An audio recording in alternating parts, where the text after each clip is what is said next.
भारत माता की। राजा जनक, सीता मैया, कविराज विद्यापति के ई पावन मिथिला भूमि के नमन करे छी।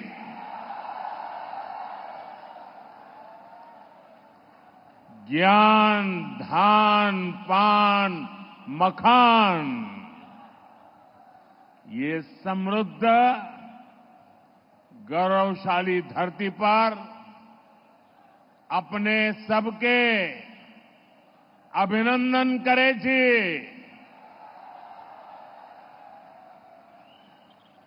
बिहार के राज्यपाल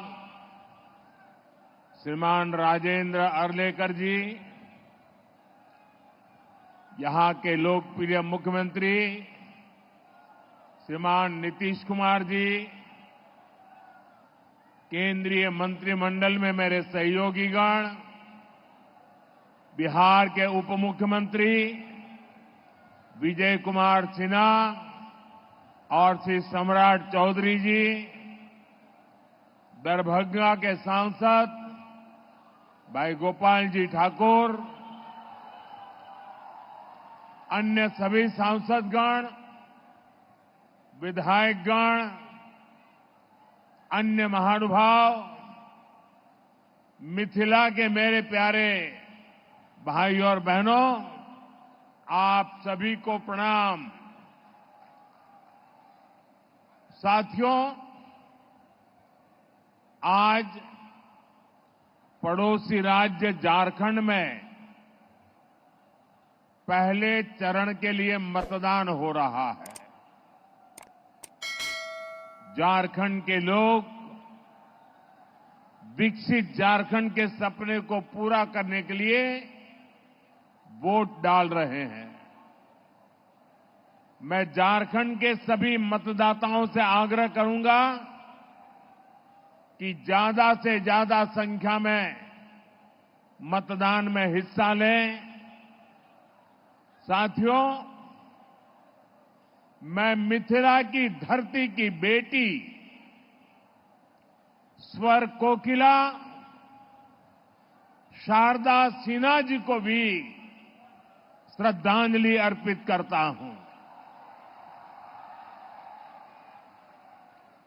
शारदा सिन्हा जी ने भोजपुरी और मैथिली संगीत की जो सेवा की है वह अतुलनीय है।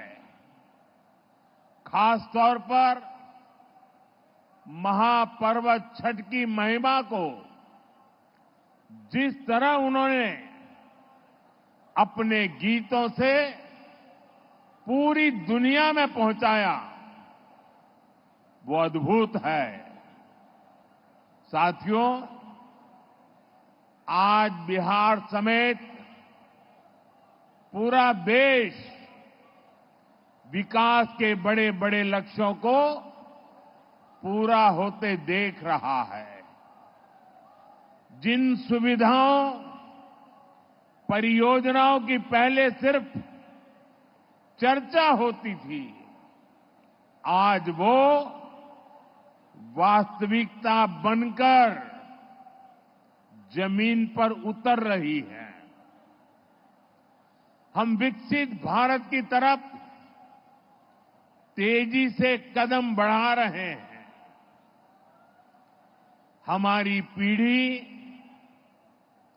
सौभाग्यशाली है कि हम इसके साक्षी बन रहे हैं और इसे पूरा करने में अपना योगदान भी दे रहे हैं।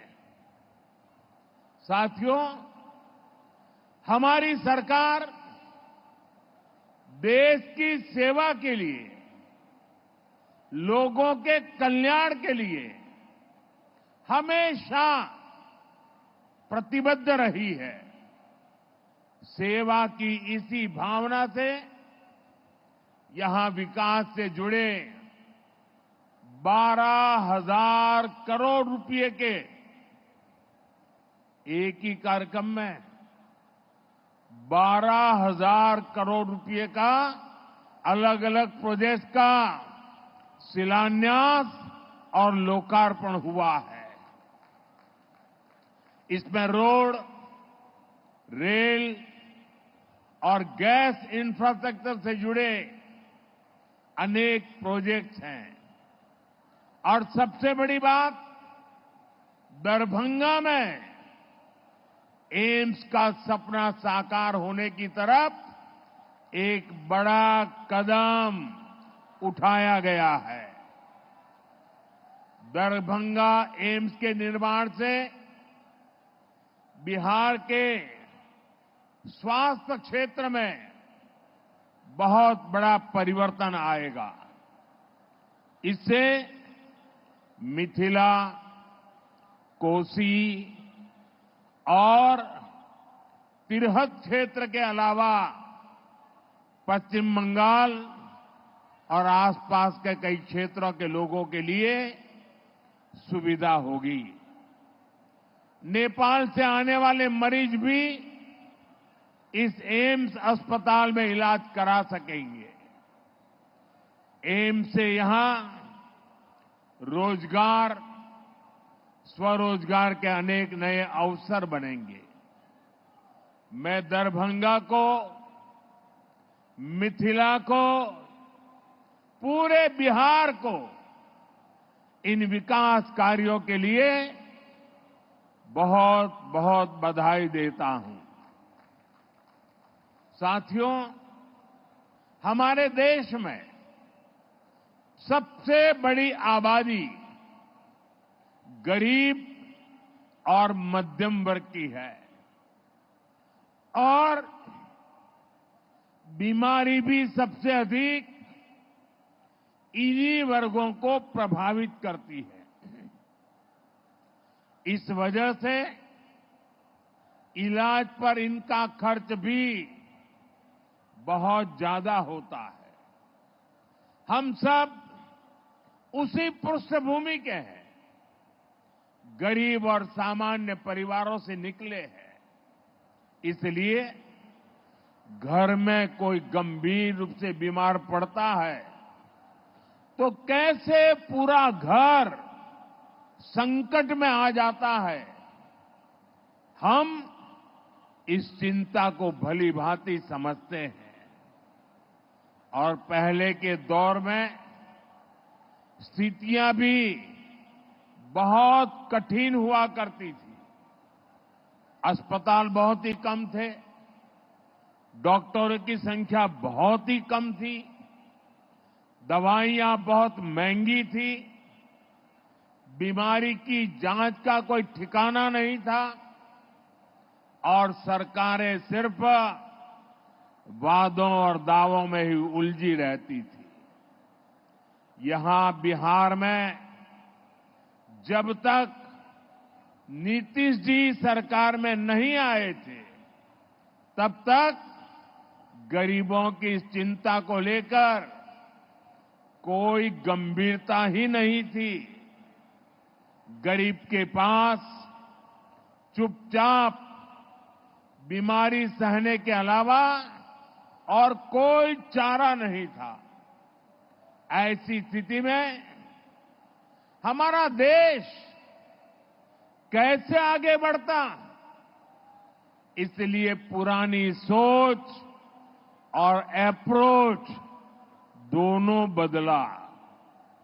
साथियों, हमारी सरकार देश में स्वास्थ्य को लेकर होलिस्टिक अप्रोच के साथ काम कर रही है।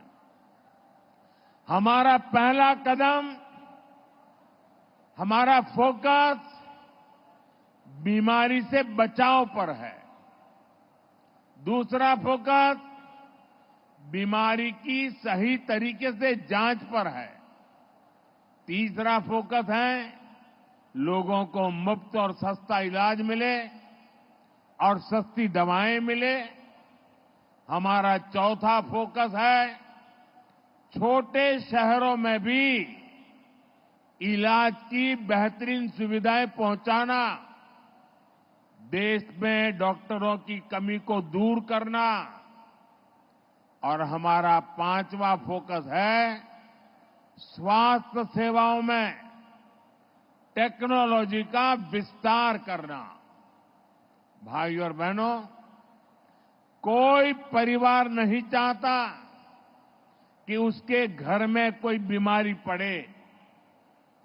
शरीर स्वस्थ रहे, इसके लिए योग, आयुर्वेद, पोषक खान पान का महत्व लोगों को बताया जा रहा है। फिट इंडिया मूवमेंट चलाया जा रहा है। ज्यादातर सामान्य बीमारियों की वजह गंदगी, दूषित खान पान, खराब जीवन शैली होती है।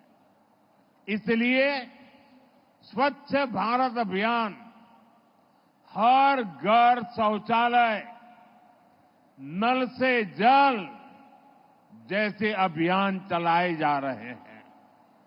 ऐसे आयोजनों से शहर तो स्वच्छ बनता ही है, बीमारियां फैलने की गुंजाइश भी कम होती है। और मुझे पता चला अभी कि दरभंगा के इस कार्यक्रम की बात होने के बाद यहां हमारे मुख्य सचिव जी ने खुद ने नेतृत्व किया और दरभंगा में सफाई का अभियान पिछले 3-4 दिन चलाया। मैं उनका और बिहार सरकार के सभी कर्मचारी बंधुओं का और दरभंगा के नागरिकों का इस स्वच्छता अभियान को ताकत देने के लिए हृदय से आभार व्यक्त करता हूं।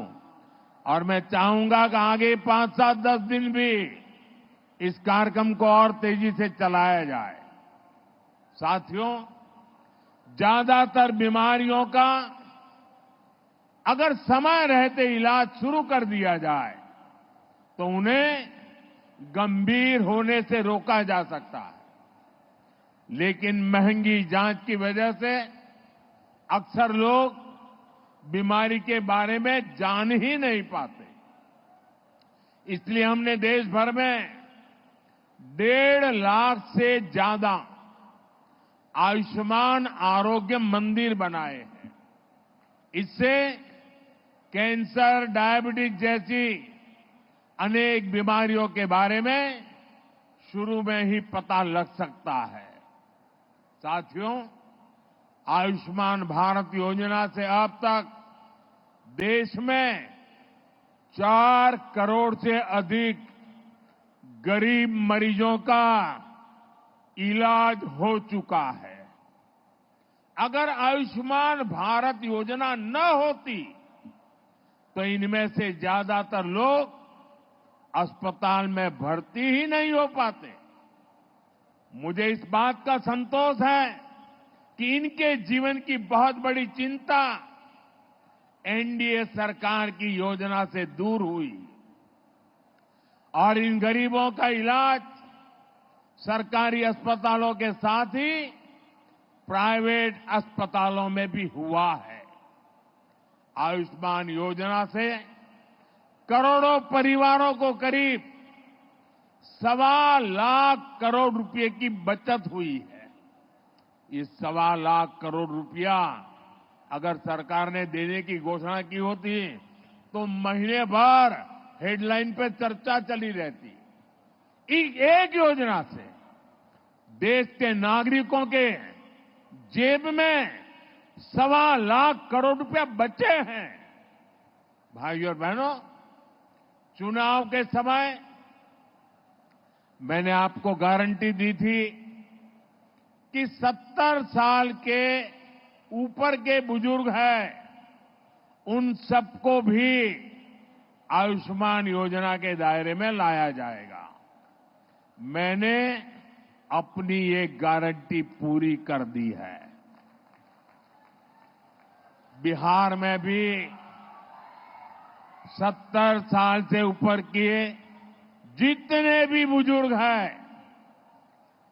परिवार की कमाई कुछ भी हो, उनके लिए मुफ्त इलाज की सुविधा शुरू हो गई है। बहुत जल्द सभी बुजुर्गों के पास आयुष्मान वय वंदना कार्ड होगा। आयुष्मान के साथ साथ जन औषधि केंद्रों पर बहुत ही कम कीमत में दवाइयां दी जा रही है। साथियों, बेहतर आरोग्य का हमारा चौथा कदम है छोटे शहरों में भी इलाज की बेहतरीन सुविधाएं पहुंचाना, डॉक्टरों की कमी को दूर करना। आप देखिए, आजादी के 60 सालों तक देश में सिर्फ एक ही एम्स था और वो भी दिल्ली में। हर गंभीर बीमारी के लोग दिल्ली एम्स का रुख करते थे। कांग्रेस की सरकार के समय जो 4-5 एम्स और बनाने की घोषणा हुई, उनमें कभी ठीक से इलाज ही नहीं शुरू हो पाया। हमारी सरकार ने अस्पतालों की इन बीमारियों को भी दूर किया और देश के कोने कोने में नए एम्स भी बनाए। आज देश भर में करीब 2 दर्जन एम्स है। बीते 10 सालों में देश में मेडिकल कॉलेजों की संख्या भी करीब करीब 2 गुनी हुई है। इससे इलाज की सुविधा तो मिली है, बड़ी संख्या में हमारे युवा डॉक्टर भी बने हैं। दरभंगा एम्स से भी हर वर्ष बिहार के अनेक युवा डॉक्टर बनकर सेवा के लिए निकलेंगे। और एक महत्वपूर्ण काम हुआ है, पहले डॉक्टर बनना हो तो अंग्रेजी आना जरूरी था। अब मध्यम वर्ग गरीब परिवार के बच्चे अंग्रेजी में पढ़ाई कहां करेंगे, स्कूल में इतना पैसा कहां से लाएंगे। और इसलिए हमारी सरकार ने तय किया, अब डॉक्टर पढ़ना है या इंजीनियरिंग पढ़ना है, वो अपनी मातृभाषा में डॉक्टर बन सकता है, अपनी मातृभाषा में पढ़ करके इंजीनियर बन सकता है। और एक प्रकार से मेरा ये काम कर्पूरी ठाकुर जी को सबसे बड़ी श्रद्धांजलि है। वो यही सपना हमेशा देखते थे, उस काम को हमने किया है। पिछले 10 साल में हमने मेडिकल की 1 लाख नई सीटें जोड़ी है। हम आने वाले 5 साल में देश में मेडिकल की 75,000 नई सीटें जोड़ने वाले हैं। हमारी सरकार ने एक और बड़ा निर्णय लिया है, जिसका बिहार के युवाओं को भी बड़ा फायदा होगा। हम हिंदी और दूसरी भारतीय भाषाओं में भी मेडिकल की पढ़ाई का विकल्प दे रहे हैं। मकसद यही है कि गरीब, दलित, पिछड़े, आदिवासी परिवार की संतान भी डॉक्टर बन सके। साथियों, हमारी सरकार ने कैंसर से लड़ाई का भी एक बड़ा अभियान छेड़ा है। मुजफ्फरपुर में जो कैंसर अस्पताल बन रहा है, इससे बिहार के कैंसर मरीजों को बहुत लाभ होगा। इस अस्पताल में एक ही छत के नीचे कैंसर के इलाज की सभी सुविधाएं उपलब्ध होगी। अब तक जिन मरीजों को इलाज के लिए दिल्ली, मुंबई जाना पड़ता है, उन्हें यहीं पर बेहतर इलाज मिल सकेगा। और मुझे खुशी है कि बिहार को आने वाले समय में आंख का भी एक बड़ा अस्पताल मिलने जा रहा है। अभी हमारे मंगल जी बता रहे थे,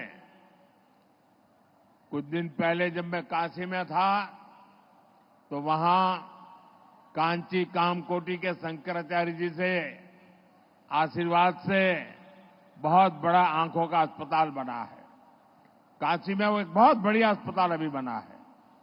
मेरे यहां जब मैं गुजरात में था तो पहले मेरे गुजरात में बना था, तो मुझे लगा जो अस्पताल मेरे गुजरात में मैंने देखा बना, जो मैं काशी का एमपी बना वहां हुआ, उसकी सेवाएं भी उत्तम है। तो मैंने उनसे प्रार्थना की कि आंखों के ऐसी ही एक अस्पताल मुझे मेरे बिहार में चाहिए, और उन्होंने मेरे इस प्रस्ताव को स्वीकार कर लिया है। और अभी मुझे मुख्यमंत्री जी बता रहे थे कि उसमें प्रक्रिया बहुत तेजी से आगे बढ़ रही है, तो एक अच्छा आंख के लिए अस्पताल मिलेगा। आंख का ये नया अस्पताल भी इस क्षेत्र के लोगों की बहुत बड़ी मदद करेगा। साथियों, नीतीश बाबू के नेतृत्व में बिहार ने सुशासन का जो मॉडल विकसित करके दिखाया वो अद्भुत है। बिहार को जंगल राज से मुक्ति दिलाने में उनकी भूमिका, उसकी जितनी सराहना की जाए वो कम है।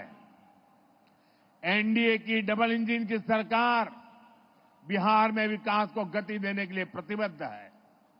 बिहार का तेज विकास, यहां बेहतर इंफ्रास्ट्रक्चर और यहां के छोटे किसानों, छोटे उद्योगों को प्रोत्साहन देने से ही संभव होने वाला है। एनडीए सरकार इसी रोडमैप पर काम कर रही है। आज बिहार की पहचान यहां बनने वाले इंफ्रास्ट्रक्चर निर्माण, एयरपोर्ट, एक्सप्रेसवे से मजबूत हो रही है। दरभंगा में उड़ान योजना के तहत एयरपोर्ट शुरू हुआ है, जिससे दिल्ली, मुंबई जैसे शहरों तक सीधी उड़ान की सुविधा मिलने लगी है। बहुत जल्द यहां से रांची के लिए भी उड़ान शुरू हो जाएगी। 5,500 करोड़ रुपए की लागत से तैयार होने वाले आमद दरभंगा एक्सप्रेस पर भी काम चल रहा है।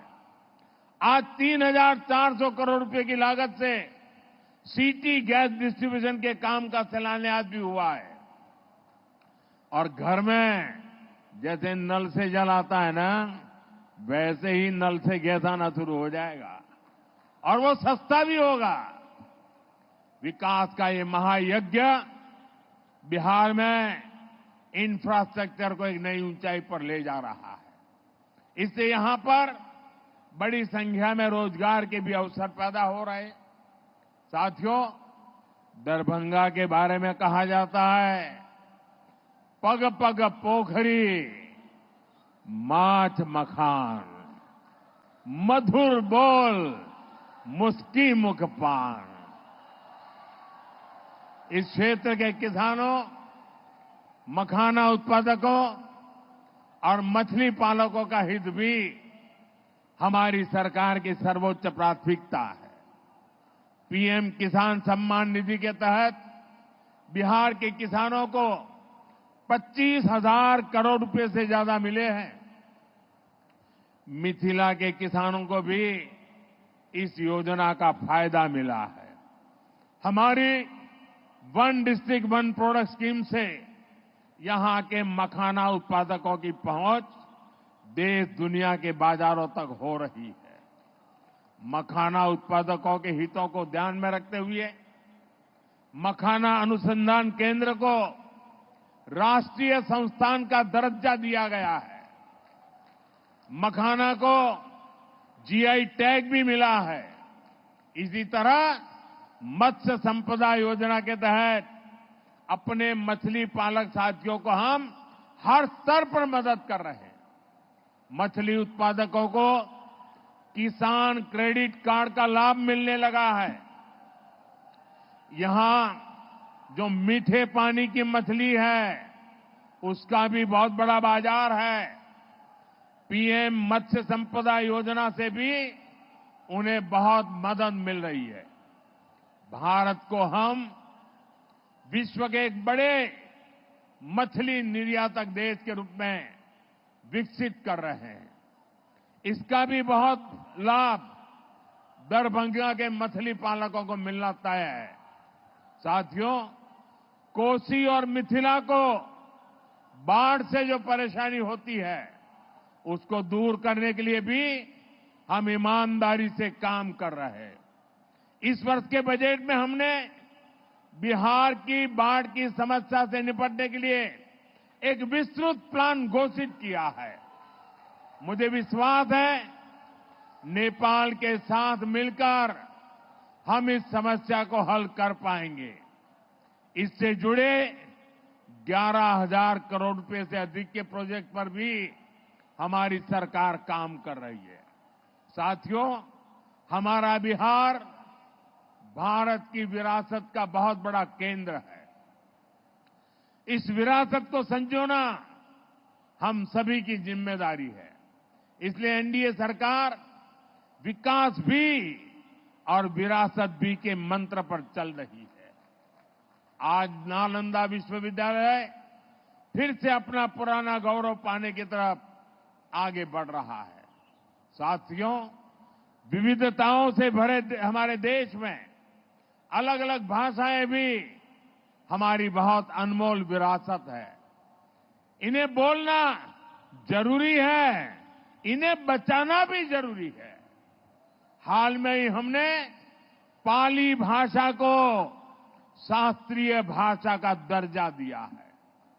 इस भाषा में भगवान बुद्ध के संदेश और बिहार के प्राचीन गौरव का विस्तृत वर्णन है। इसकी जानकारी युवा पीढ़ी तक पहुंचाना जरूरी है। और मैं आपको याद दिलाना चाहूंगा, ये एनडीए सरकार ही है जिसने मैथिली भाषा को संविधान की 8वीं अनुसूची में शामिल किया था। झारखंड में भी मैथिली को द्वितीय राज्य भाषा दर्जा प्रदान किया गया है। साथियों, हमारी सांस्कृतिक समृद्धि के दर्शन यहां दरभंगा में, मिथिलांचल में कदम कदम पर होते हैं। माता सीता के संस्कार इस धरती को समृद्ध करते हैं। एनडीए सरकार देश भर के 1 दर्जन से अधिक शहरों को रामायण सर्किट से जोड़ रही है। इसमें हमारा दरभंगा भी शामिल है। इससे इस क्षेत्र में पर्यटन को बल मिलेगा। दरभंगा सीतामढ़ी अयोध्या रूट पर अमृत भारत ट्रेन से भी लोगों को बहुत मदद मिली है। साथियों, आपसे बात करते हुए आज मैं दरभंगा स्टेट के महाराजा कामेश्वर सिंह जी के योगदान को भी याद कर रहा हूं। आजादी के पहले और बाद में भारत के विकास में उनका महत्वपूर्ण योगदान रहा है। मेरे संसदीय क्षेत्र काशी में भी उनके कार्यों की बहुत चर्चा होती है। महाराजा कामेश्वर सिंह के समाज कार्य दरभंगा का गौरव है, हम सभी के लिए प्रेरणा है। साथियों, दिल्ली में, केंद्र में मेरी सरकार और यहां बिहार में नीतीश जी की सरकार मिलकर बिहार के हर सपने को पूरा करने के लिए काम कर रही है। हमारी विकास और जन कल्याण योजनाओं का ज्यादा से ज्यादा लाभ बिहार के लोगों को मिले, यही हमारा प्रयास है। मैं एक बार फिर दरभंगा एम्स के लिए, अन्य विकास परियोजनाओं के लिए आप सभी लोगों को बहुत बहुत बधाई देता हूं। आने वाले नेमान पर्व की भी आप सभी को बहुत बहुत शुभकामनाएं। मेरे साथ बोलिए, भारत माता की, भारत माता की, भारत माता की। बहुत बहुत धन्यवाद। हृदय से धन्यवाद मान्यवर।